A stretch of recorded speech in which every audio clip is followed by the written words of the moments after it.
Your role doesn't align with our corporate structure, Dustin, Caroline Vega, the new CEO of our division, explained during a brief Zoom call that Tuesday. Your department is being consolidated. My name is Dustin Hail, 44 years old, and until that moment, I was the Senior Development Director at Red Forge Technologies in Boulder, Colorado. For 12 years, I'd poured my life into that company, building systems and leading teams that transformed us from a struggling startup into a respected name in energy solutions. Every major platform we deployed, every innovative process we pioneered, my fingerprints were all over them. I didn't argue with Caroline, didn't show any emotion. I simply asked about the transition process and logged off, professional to the very end. That was 3 weeks ago. Today, I sat in my home office, not grieving, but reviewing the non-compete clause in my old contract. The language was sloppy, riddled with loopholes. The acquiring company's legal team, Triumph Energy Corporation, a Fortune 500 behemoth, had probably assumed that employees from a smaller firm like Red Forge wouldn't notice or have the resources to fight back. Their mistake. My phone buzzed. Another message from Jason, our lead system architect. He was the 5th top engineer to reach out since the acquisition announcement. You were right about the new management, his text read. They're gutting the innovation pipeline. Are you still thinking about that project we discussed?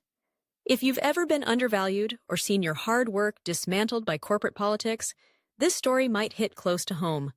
Stick around Life Stories and hit that subscribe button to hear how this unfolded. I set my phone down without responding to Jason, not yet. Timing, as I was learning, was everything. The acquisition of Red Forge Technologies by Triumph Energy Corporation had been trumpeted across the industry as a major success.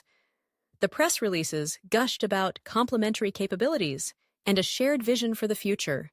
Caroline Vega, Triumph's newly appointed CEO for our division, had stood on stages and promised minimal disruption.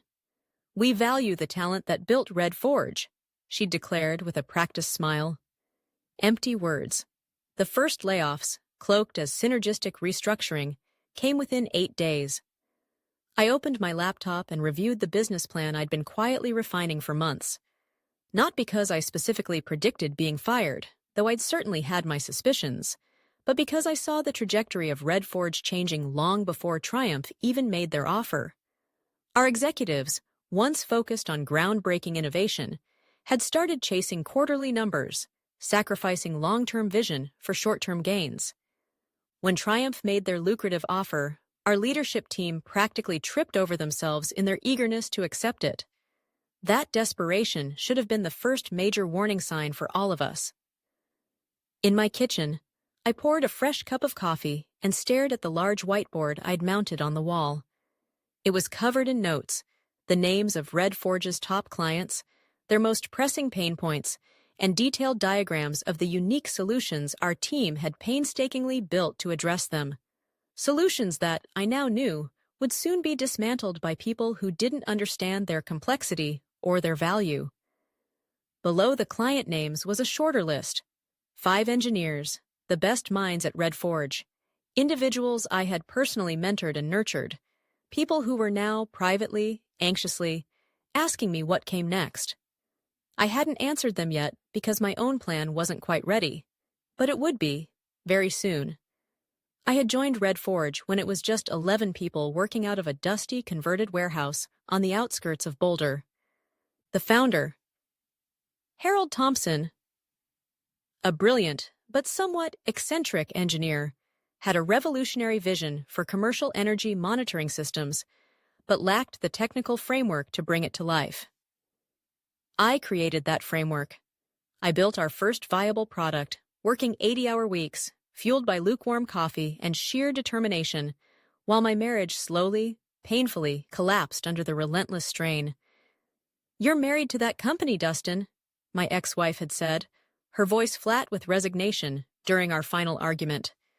She wasn't wrong. For over a decade, Red Forge had been my life. I'd declined multiple offers from larger competitors, offers that came with significantly better salaries and cushy benefits. But Harold made me feel valued, truly valued. "This is your company too, Dustin," he would often say, clapping me on the shoulder. "We're building this together." We didn't have formal equity agreements back then, a naive mistake I now recognize with the clarity of hindsight. But there was always the implicit promise, the understanding, that loyalty and dedication would be rewarded when the company finally achieved the success we were all working towards. Then Harold developed serious health problems 3 years ago, and his son Tyler took over as CEO. Tyler had an MBA from an impressive East Coast university, but lacked his father's deep-seated passion for the actual work, for the innovation. He focused almost exclusively on making Red Forge look attractive for acquisition, rather than on building something truly lasting. The culture shifted subtly at first, then more dramatically. Quarterly revenue targets and profit margins replaced innovation goals and engineering breakthroughs. When I raised concerns in executive meetings about sacrificing long-term development for short-term optics, Tyler would nod politely, offer a placid smile, and inevitably change the subject. "We'll circle back to that, Dustin," became his standard dismissive response. We never did. 6 months ago, I accidentally overheard Tyler in the main conference room with 2 Triumph executives. The door was slightly ajar. They were discussing which Red Forge teams and departments would be deemed redundant post-acquisition. My department, the core innovation engine of the company, was at the very top of their list. That night, I went home and began sketching out what would eventually become the blueprint for Pinnacle Dynamics, a new competing firm built on everything Red Forge was preparing to abandon. I kept my plans quiet, continued to perform my duties with diligence, and waited. If they decided to keep me, if they showed any genuine interest in preserving the innovation I'd fostered, I would stay loyal. If not, I had an alternative ready. The first concrete sign that my position at the new Triumph-owned Red Forge was truly in jeopardy came when Caroline Vega began scheduling individual strategic alignment meetings with each department head, except me. My calendar remained conspicuously empty. Then, I was quietly removed from high-level strategic planning email distribution lists. The final, unmistakable signal was when Matthew from Human Resources requested just a quick chat about my current team structure and future staffing needs. Still, through all of this, I continued to do my job. I updated all project documentation meticulously, spent extra hours training junior engineers, and made myself, or so I thought, utterly indispensable to the ongoing operations. 2 days before my termination, Caroline asked for full administrative access to all my project archives, development roadmaps, and client customization notes. I provided everything promptly and thoroughly, maintaining my professionalism to the very end. When the Zoom call finally came, the one where she delivered the news about my misaligned role, it lasted exactly 7 minutes. She probably didn't know that while she was monotonously explaining the details of my transition package and severance, I was already discreetly texting Jason under the table. "Time to talk about that project we discussed," I typed. "Dinner at my place tomorrow, 7 p.m. Urgent." All 5 engineers I'd hoped would be interested showed up. They all had the same story, the same frustrations, marginalized by the new Triumph management, their innovative projects abruptly shelved, their legitimate concerns about system integrity dismissed with corporate platitudes. They were disillusioned, angry, and most importantly, they were waiting, hoping for someone to offer them a chance to build something better. The moment that truly crystallized everything for me, and for many others still at the company, was watching Caroline Vega's first company-wide presentation. This was 6 weeks after the acquisition, after nearly 50 people, many of them brilliant engineers and dedicated support staff, had already been laid off. She stood on the stage in our main auditorium, the same stage that had once showcased our proudest technical achievements and unveiled Triumph's synergistic integration roadmap. Red Forge's existing systems will be progressively phased out over the next 18 months, she announced with a confident smile, as we seamlessly transition all clients to Triumph's proven enterprise architecture. The proven enterprise architecture she referred to was, as we all knew, outdated by at least 3 years, probably more. Our team at Red Forge had developed our cutting-edge solutions specifically because Triumph's existing framework couldn't handle the complexity and scalability that modern energy clients demanded. Now, they were planning to scrap our years of innovation, our superior technology, to force-fit everyone onto their antiquated, inflexible system. In the audience, I watched the remaining Red Forge engineers exchange uneasy, knowing glances. They understood exactly what this meant. Years of their hard work erased, critical client needs ignored, progress sacrificed on the altar of corporate standardization. The very innovations that had made Red Forge valuable enough for Triumph to acquire in the first place were about to be systematically dismantled. I didn't speak during the Q&A session that followed. I didn't challenge Caroline's smooth assertions about synergies and economies of scale. I simply observed. I noted who in the room nodded along with her corporate talking points, and more importantly, who stared down at their notebooks, avoiding eye contact, their disappointment and frustration palpable. After the meeting, I walked out to my car in the parking garage and just sat there for almost an hour, the engine off, thinking. This wasn't just about me losing my job anymore. This was about something I had poured my heart and soul into helping build, something genuinely innovative and valuable, being deliberately, almost contemptuously, dismantled by people who didn't understand its worth, or perhaps simply didn't care. That evening, I opened my laptop and put the finishing touches on the business plan I'd been meticulously developing. What had started as a contingency, a plan B, was now rapidly becoming my only viable path forward. I created a secure messaging group with the 5 engineers who had come to my house after my termination, the ones who shared my vision and my frustration. If you're serious about building something better, I typed, I have a proposal. Discretion is essential.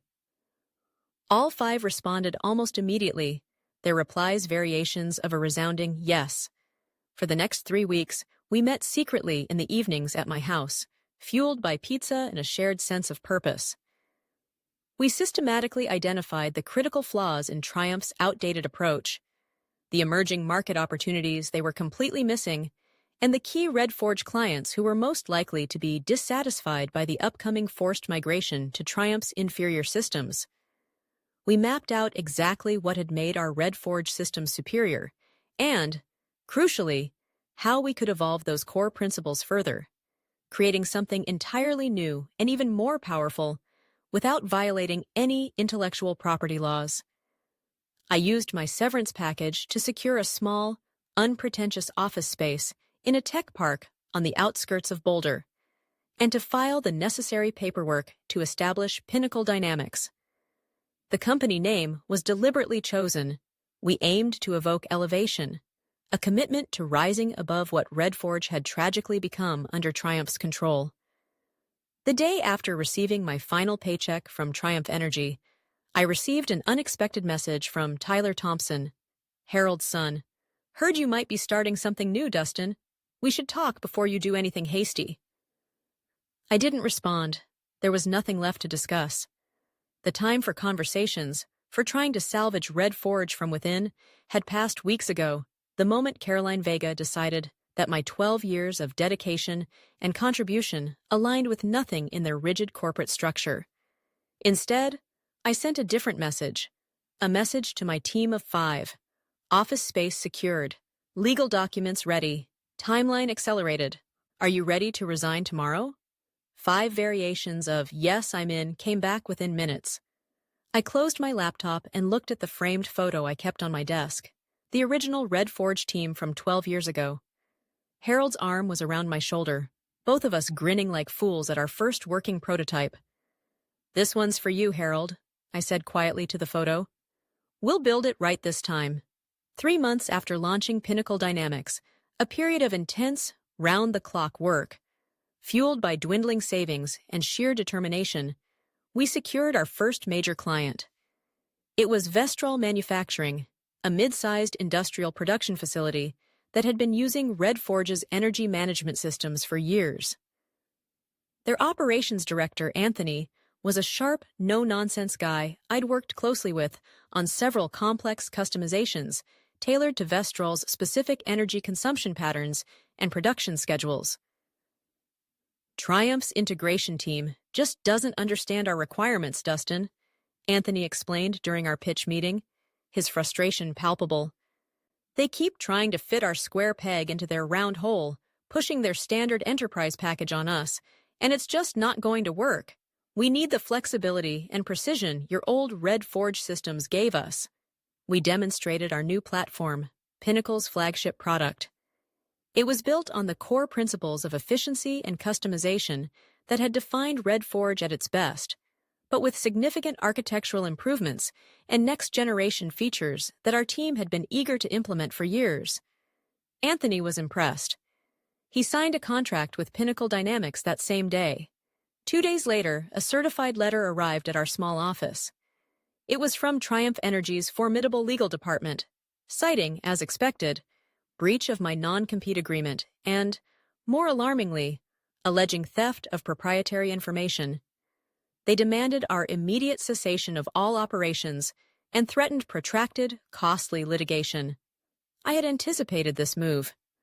Our attorney, Eleanor Winslow, a sharp, experienced litigator specializing in intellectual property and corporate law, reviewed the letter and confirmed what I had already suspected from my own careful reading of my old contract. Their non-compete is poorly constructed, Dustin, Eleanor explained. It references energy management solutions far too broadly, making it overly restrictive and likely unenforceable. More importantly, they have absolutely no evidence of proprietary theft because, as you've assured me, there isn't any. Your team built Pinnacle's architecture from the ground up. Still, the prospect of fighting a legal battle against a Fortune 500 company with virtually limitless resources was daunting. It could drain our limited operating capital before we even got off the ground. I decided to approach the situation directly, requesting a meeting with Caroline Vega. She agreed, perhaps believing I would be intimidated into backing down. We met at Triumph's gleaming downtown Boulder office, a monument to corporate power. The Red Forge logo, once prominent in the reception area of our old building, was now relegated to a small, almost apologetic plaque in a dimly lit corner. "You understand this can't continue, Dustin," Caroline said, as soon as we sat down in her expansive office, her tone devoid of any warmth. "Your company, Pinnacle Dynamics, directly competes with technology you helped develop while employed by Red Forge, which is now a subsidiary of Triumph Energy." "The technology I developed while employed at Red Forge," I replied calmly, meeting her gaze, "is, according to your own publicly stated integration roadmap, being systematically phased out, and my non-compete agreement specifically prohibits the use of Red Forge's proprietary systems, which, I assure you, we are not using. Pinnacle's architecture was built from scratch by some of the best engineers in this field, who, by the way, chose to leave Triumph and join me." Caroline's expression tightened, a flicker of annoyance in her eyes. "Regardless of the specifics, you've clearly violated the spirit of the agreement, and you've actively poached our employees." "Former employees," I corrected her gently, "who left Triumph voluntarily after the acquisition fundamentally changed their roles and undermined their work." She leaned forward, her voice dropping to a more conciliatory, almost patronizing tone. "Dustin, let's be practical here. Triumph Energy has virtually unlimited resources for litigation. You have what? Maybe 3 months of operating capital left, if you're lucky. Why put yourself and your small team through this inevitable ordeal? We could bring you back as a consultant during this transition period. A 2-year contract, excellent compensation, a chance to ensure your legacy is managed appropriately." There it was, the trap. They didn't want to reinstate me, or even genuinely engage my expertise. They wanted to bind me legally with a new contract, effectively neutralizing Pinnacle as a competitive threat while they continued to dismantle Red Forge and mishandle its clients. "I appreciate the offer, Caroline," I said, standing up, "but I'll take my chances with Pinnacle Dynamics." That afternoon, Triumph escalated their tactics. They contacted Vestrol Manufacturing directly, as well as 2 other companies we knew were strong potential clients for Pinnacle. warning them about supposed significant legal issues and intellectual property uncertainties surrounding Pinnacle's technology. Anthony from Vestrol called me immediately, his voice tight with frustration and anxiety. "Dustin, they're playing dirty. Triumph is threatening to audit all our existing Red Forge systems and potentially void our current maintenance and support agreements if we proceed with the Pinnacle contract," he said. "We can't risk that kind of disruption right now, not with our peak production season starting." Within 24 hours, we had lost all 3 prospects.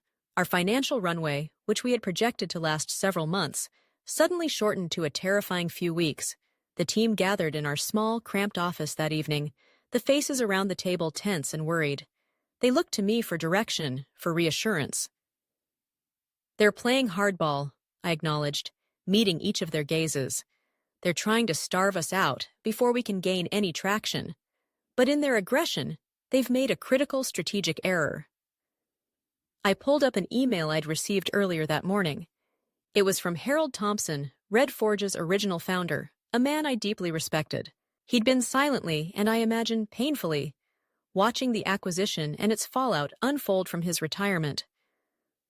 "Dustin," the email began, "I've been following what's happening with Red Forge, and now with your new venture. Triumph didn't just acquire Red Forge's technology, they acquired its problems too. Call me. I think we can help each other." I looked at my team, a spark of renewed determination in my eyes. Triumph is so focused on crushing us that they're completely neglecting the complexities of their integration. We know the inherent weakness in Red Forge's original architecture better than anyone. Harold says they're already experiencing significant system failures with some of their key legacy Red Forge clients. Jason, our lead architect, nodded slowly, a look of understanding dawning on his face. "And those clients," he said, "those clients will need solutions, fast. Solutions that Triumph, with its rigid and outdated architecture, can't possibly deliver in time." "Exactly," I said, a plan beginning to form. "They're trying to bury us in legal threats while their own technical foundation is crumbling beneath their feet. We don't need to fight them directly in court, not yet. We just need to be ready when their clients start desperately looking for viable alternatives." The meeting with Harold Thompson changed everything. We met at his quiet lake house just outside Boulder, far from the prying eyes and listening ears of the corporate world. At 72, Harold moved more slowly than when we had worked side by side burning the midnight oil at Red Forge, but his mind remained as sharp and incisive as ever. "They didn't just buy Red Forge for the technology, Dustin," Harold explained, spreading a series of complex-looking documents across his large mahogany dining table. "They bought it primarily for the client contracts, specifically for the Meridian Energy Group account." Meridian Energy was, by far, our largest and most strategic client at Red Forge, a major regional utility provider serving 3 states. Their contract alone represented a staggering 30% of Red Forge's annual revenue. Losing them would be a catastrophic blow to Triumph's projected returns on the acquisition. What Triumph's due diligence team clearly didn't understand, or chose to ignore, Harold continued, his voice laced with a familiar blend of frustration and insight, is that Meridian's energy infrastructure requirements are incredibly unique, almost bespoke.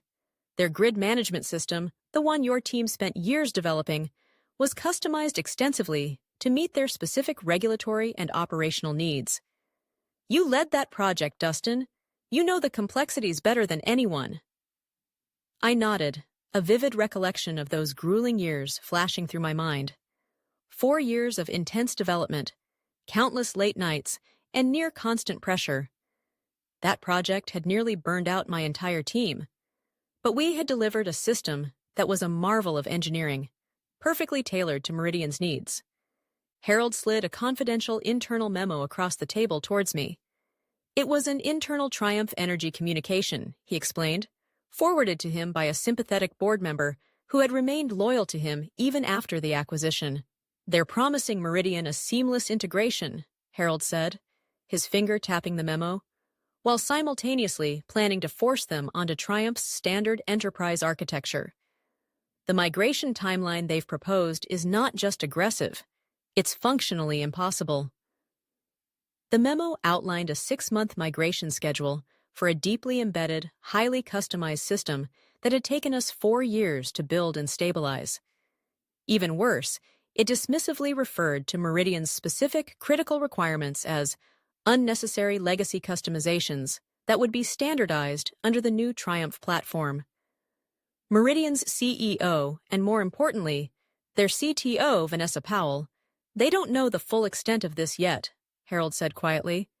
But when Triumph begins the actual implementation and the severe limitations of their standard architecture become painfully clear, Meridian will face significant service disruptions. I finished his thought, the pieces clicking into place. Possibly even regulatory compliance issues if they can't maintain the required reporting standards and system uptime. Exactly, Harold confirmed. And here's the part that Triumph, in their arrogance, completely overlooked. The contract I personally negotiated with Meridian years ago, the one Triumph inherited, includes incredibly stringent performance guarantees, significant financial penalties for any system degradation that doesn't maintain a 99.9% uptime. This was the critical piece of the puzzle I hadn't known. Triumph hadn't just acquired our company and its technology. They'd inherited a ticking time bomb of contractual obligations they were almost certainly incapable of fulfilling. No wonder they were being so aggressive about shutting down Pinnacle Dynamics. They were terrified we might approach Meridian with a viable alternative before their own integration failures became disastrously evident. But there was something else in Harold's expression as he laid all this out, a personal edge, a deeper current of resentment that went beyond just business. "Why are you helping us so directly, Harold?" I asked, looking him in the eye. "Triumph paid you well for the acquisition, didn't they?" Harold's gaze hardened, a flicker of old fire in his eyes. "They did," he admitted. "Or at least, they made it look that way publicly. Then, after the deal was signed, they used a series of obscure clauses and complex financial mechanisms in the agreement to systematically devalue the final earn-out payment, blaming it on inflated integration costs and redundancies they created. My son, Tyler, he didn't understand the complex legal maneuvering, the financial sleight of hand they were pulling.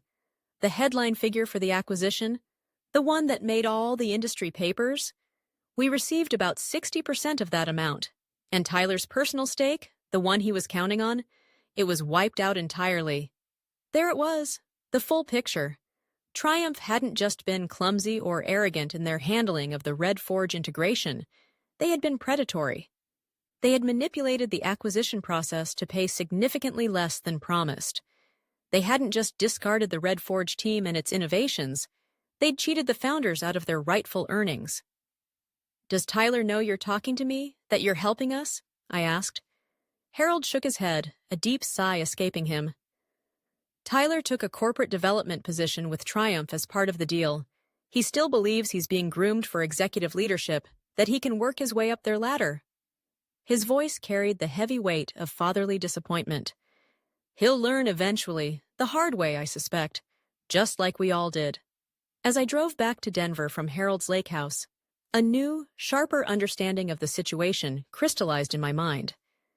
This wasn't just about my wrongful termination or Triumph's poor business decisions. This was about a pattern of systematic corporate predation. Identify smaller, innovative companies with valuable technology and, more importantly, valuable client relationships. Acquire them under a veneer of synergy and partnership. Then, ruthlessly extract what they wanted, the contracts, the patents, and discard the rest. The engineers they fired were just calculated losses. The promises they broke were just negotiating tactics. The innovative technologies they dismantled were just inconvenient complications in their grand, cynical game. I pulled into my driveway and sat in the car for several minutes, the engine off, processing the full implications of what Harold had revealed. Then, I picked up my phone and called Jason. "Contact the team," I said, my voice firm with a newfound resolve. "Emergency meeting at the office tomorrow, 7 a.m. We need to accelerate development of our Meridian-compatible system prototype. And Jason, I need you to pull every single piece of documentation, every schematic, every line of code we have on RedForge's original Meridian grid architecture. We need to be intimately familiar with every aspect of what they're about to break. Are we going after Meridian, Dustin? Jason asked, his voice a mixture of excitement and understandable apprehension. Not directly, not yet, I replied. But we're going to be ready.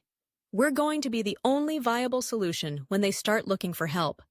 And trust me, Jason, they will. Much sooner than Triumph Energy expects. We had 8 weeks. 8 weeks to prepare for Meridian Energy Group's inevitable system crisis. The team at Pinnacle Dynamics worked around the clock, fueled by coffee, takeout, and a shared sense of mission. They were developing a platform that could not only seamlessly interface with Meridian's existing complex infrastructure, but also provide the significant improvements and stability they would soon desperately need. I maintained a careful, almost invisible distance from Meridian executives, knowing that Triumph was likely monitoring any potential contacts between us. Instead, I focused on building our capacity and, crucially, our evidence base.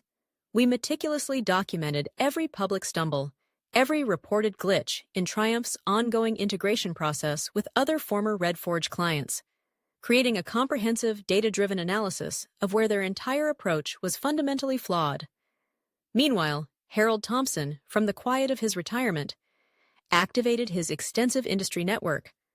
Without directly referencing our strategy or Pinnacle Dynamics, he began raising pointed questions at energy sector conferences and in influential industry forums about the inherent technical challenges and risks associated with large-scale, NICI 4-seed system migrations, particularly onto older, less flexible platforms.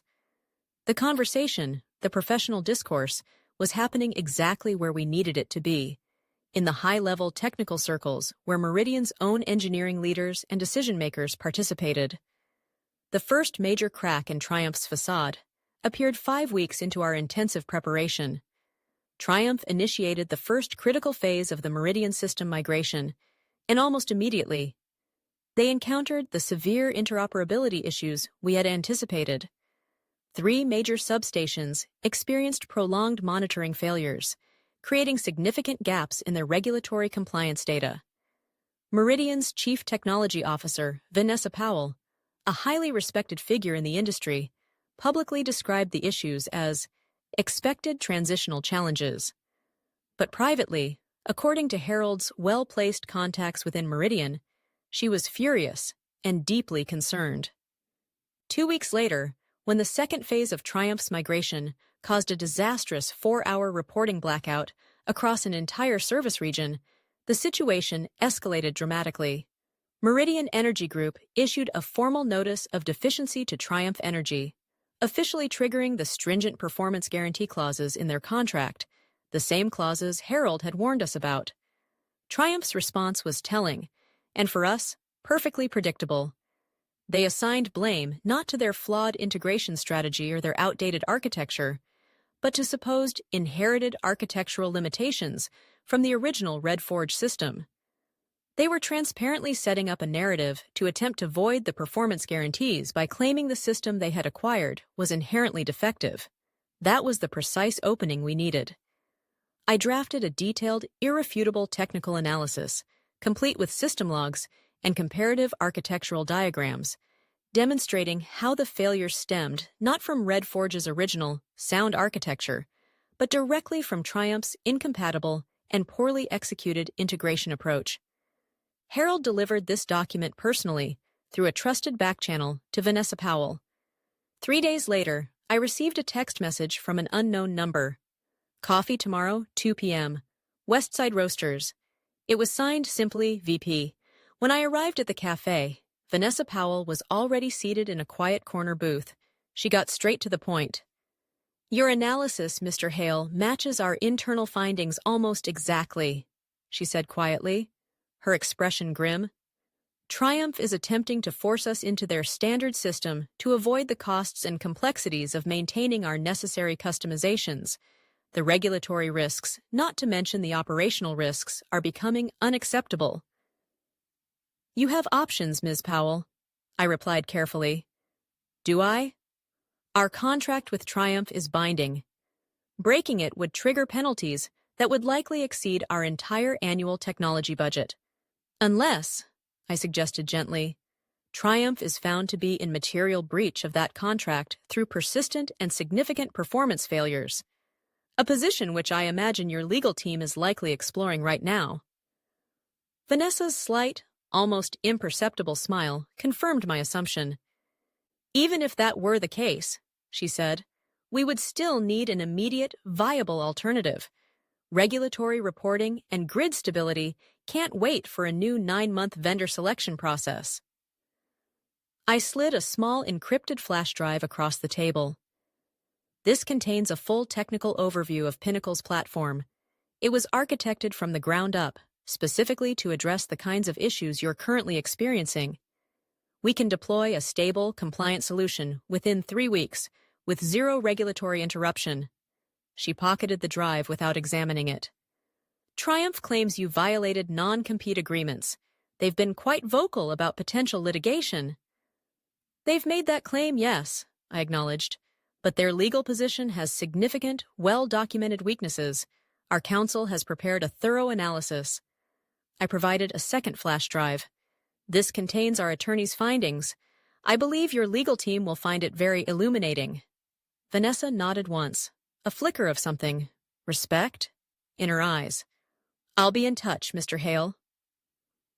2 days later, Triumph Energy announced an emergency stabilization and rollback of the Meridian Systems integration, effectively admitting their ambitious approach had failed. Their stock dropped 8% by market close.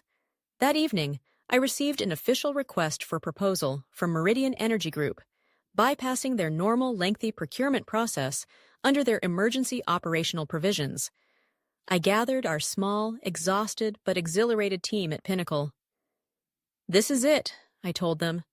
Meridian needs a solution, immediately, and we have built exactly what they require.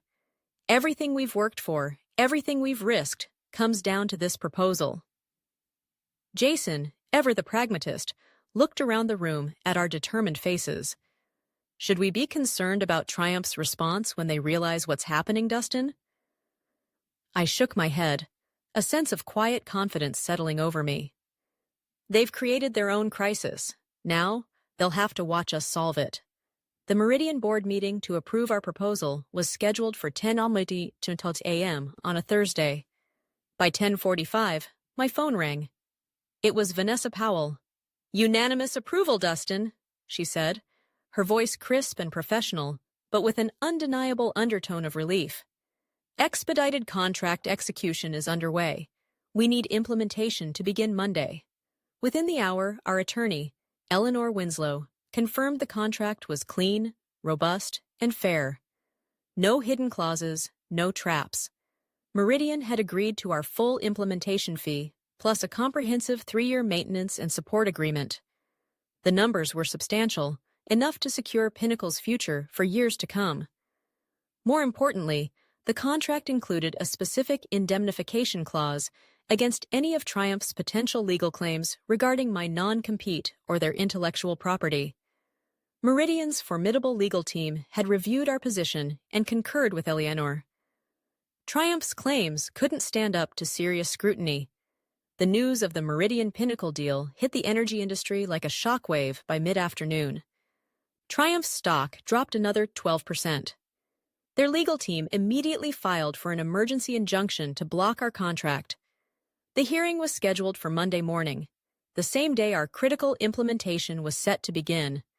When we arrived at the courthouse, Triumph had a team of 4 high-powered attorneys present, led by their imposing chief counsel. Caroline Vega sat directly behind them, her expression a tight mask of controlled anger.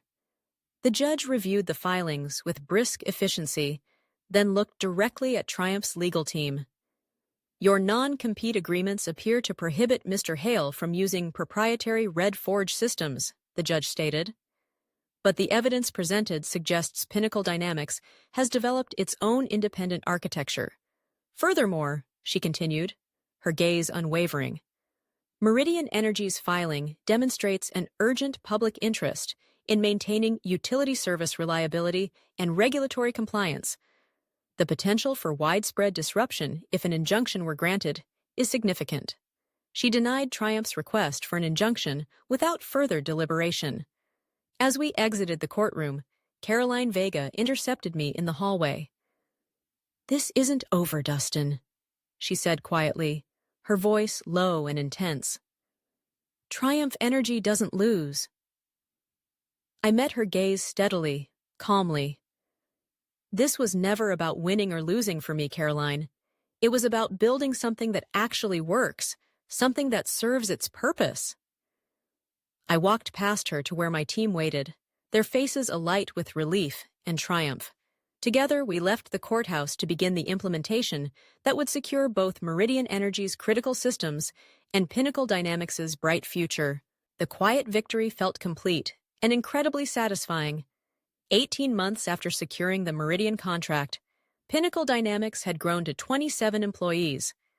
We occupied the entire floor of a modern office building in downtown Boulder, with panoramic views of the mountains that had witnessed both my professional collapse and my unlikely resurrection. The Meridian implementation had been flawless, completed ahead of schedule and under budget, with zero service interruptions. Word of our success spread rapidly through the industry. 4 more major clients, all former RedForge accounts mishandled by Triumph, migrated to our platform within a year. Triumph eventually abandoned their legal pursuit of Pinnacle, focusing instead on trying to contain the significant damage to their energy division's reputation and bottom line. Caroline Vega, I heard, was quietly reassigned to an obscure subsidiary in another state. Harold Thompson departed Triumph for a position at a startup incubator, hopefully wiser for the experience.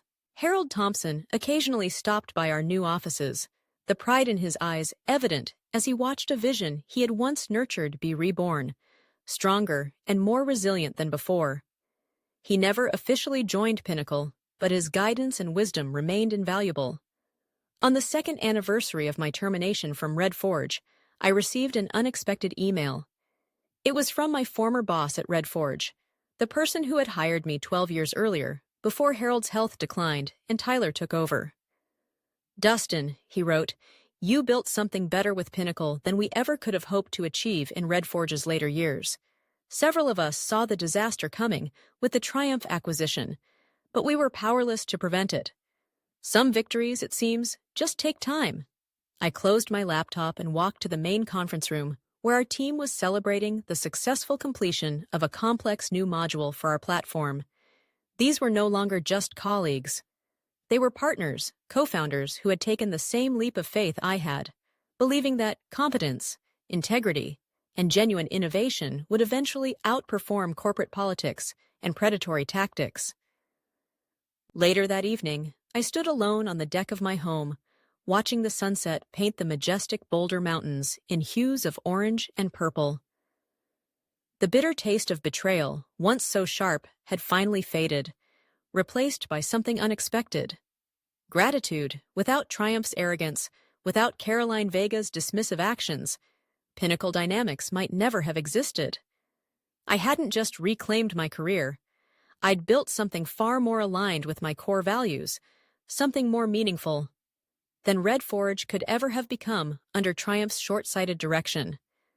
Sometimes, getting pushed out of the wrong place is exactly what you need to find your way to the right one. Thank you for following Dustin's journey of resilience and strategic thinking. If his story of turning a corporate betrayal into a resounding success resonated with you, please share your thoughts in the comments below. We always appreciate hearing from our viewers. And please, if you haven't already, subscribe to Life Stories 1 and click the notification bell so you don't miss our next compelling life story. Your support helps us continue to bring these narratives to light.